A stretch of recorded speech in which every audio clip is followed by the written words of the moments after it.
The ANC in KwaZulu-Natal says its decision to work with the Inkatha Freedom Party at local government level in KZN is binding on all its councillors. The parties have resolved to help each other secure the governance of hung municipalities where they each have a majority. The governing party in KZN spoke to our reporter Nkosikhona Duma on the resolution for the first time since it was announced by the IFP earlier this week. He joins us now. Nkosikhona, good afternoon to you. How's the ANC going to enforce this decision? Good afternoon, Stephen. Well, the ANC is saying, of course, that it is a party that runs on democratic centralism and that decisions taken at a higher level are binding on all members, on all party structures at a lower level. This essentially means, Stephen, because this decision that the ANC has taken to work with the IFP at a local government level, essentially helping the IFP secure full governance of hung municipalities where it has the majority of votes, and vice versa. The IFP will be expected to do the same. That councillors who are representing the party are expected to follow on that. If they feel that it is too much for them to vote for the IFP, they should rather abstain, but not necessarily be opposed to that particular resolution. But I would want to take you now to a soundbite from my earlier interview with the ANC KZN spokesperson Nkosikhona Duma. The ANC were taught that taking a decision is binding on all of your lower structures. If you've got a grievance with that decision as a lower structure, there are processes you follow. You don't defy the directive of the organization. There is an understanding of any cadre of any member of the ANC. That's why in the meeting yesterday we were given that platform with the national officials to raise whatever issues we're raising, to clarify whatever matters, so that from there, as you move forward for the implementation, there can't be any contradiction whereas on the side of the ANC. So if there will be such instances, we will engage with our members so that we are able to try how to manage any of those contradictions.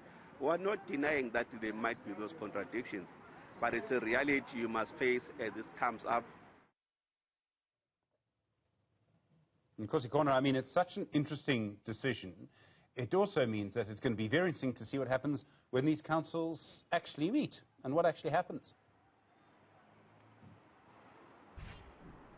Indeed, Stephen, there are obviously those concerns. When you talk to, high-level officials in the IFP and both the ANC, you get a sense that they're also concerned because in some of these councils, in fact, in the majority of them, the vote is expected to take place by secret ballot. So in that context, there's the ANC officials in or whatever branch they're at or whatever region they're at, they decide that, well, we are going to vote into this, but we're not going to vote in a way that disturbs, of course, these particular processes.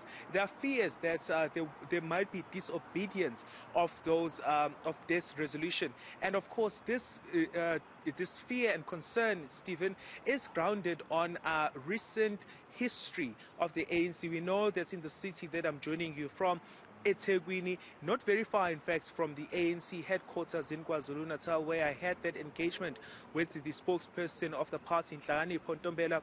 This party struggled to elect a deputy mayor. You'll know that the former deputy mayor, Belinda Scott, resigned from that position to go and work in the private sector in February, and up until the local government elections, bickering ANC factions in this particular municipality failed to unite on electing a deputy mayor, despite the fact that the higher structures, that is the PEC, had recommended a name and brought it forward. So it is against that backdrop, of course, that ANC divisions are not yet resolved. You'll know that, Stephen, that particularly here in KwaZulu-Natal, there are various disputes about the councillor candidates that were elected. In fact, the ANC is still resolving those particular disputes. So those particular aggrieved members are still aggrieved, and there is no way of knowing as well how exactly they're going to deal with this. But the ANC is, of course, confident that members will be adhering. And as you heard from Nkosikhona Duma saying that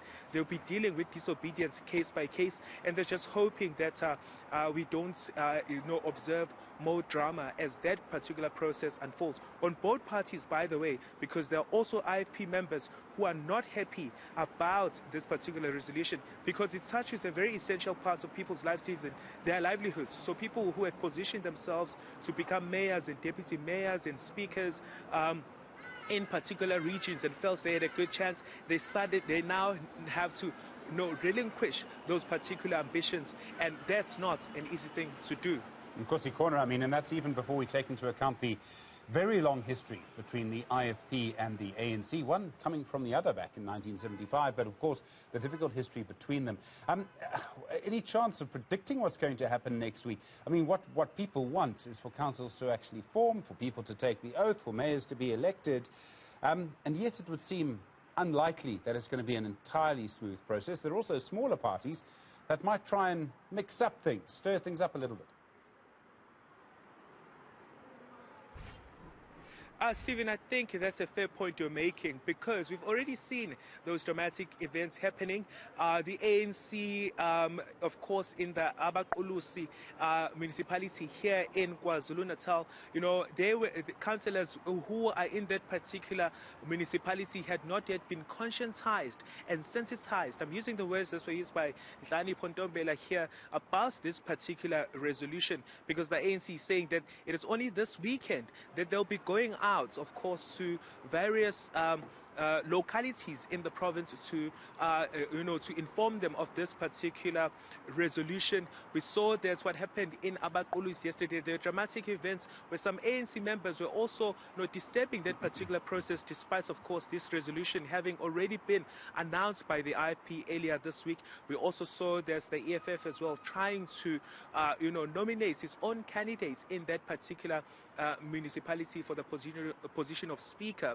We know that the EFF in KwaZulu-Natal, according, of course, to both the ANC and the IFP, had tried to take advantage of this of the squabble between the ANC and the IFP, that which we touch on. They were willing, according to the IFP, they were willing to work with everyone, but they were making demands of saying that they wanted positions of speakers in every municipality, and of course both the ANC and the IFP did not want to take the decision because they felt that the IFP was the EFF was abusing its perceived position of being a kingmaker. Hence, the ANC and the IFP at a particular point managed to find each other. So these dramatic events, it is fair to suggest that it might not necessarily go very smooth, given various factors. Of course, the ANC matters that Mr. Nkosikhona Duma cited before, making what many are now calling an about turn. He has said that the ANC in KwaZulu-Natal for a very long time has refused to work with it, that the ANC has refused to address matters that the IFP has raised with it, long-term matters, of course, that have to deal with, the internecine bloodshed that we see, of course, in the run-up to 1994 and post, of course, 1994, particularly here in KwaZulu-Natal. Those issues are not yet resolved, but those discussions are carrying on at a national level, and we can still sense, as members of the media and talking to both parties, that it is going to still be a long process. But in the meantime, what we saw happening in Abaqulisi, where the election of a mayor supposed to be an IFP mayor, speaker, where the IFP really was supposed to take positions of power there, those processes were disturbed. And of course, with the ongoing internal divisions within the ANC, it remains to be seen, of course, whether or not the resolution will be taken as taken in the by the party's national bigwigs. Nkosikhona Duma, for that update, thank you very much indeed. Really do appreciate it. Interesting positions, interesting situation playing out in KwaZulu-Natal. More to come, I suspect, over the weekend and into next week.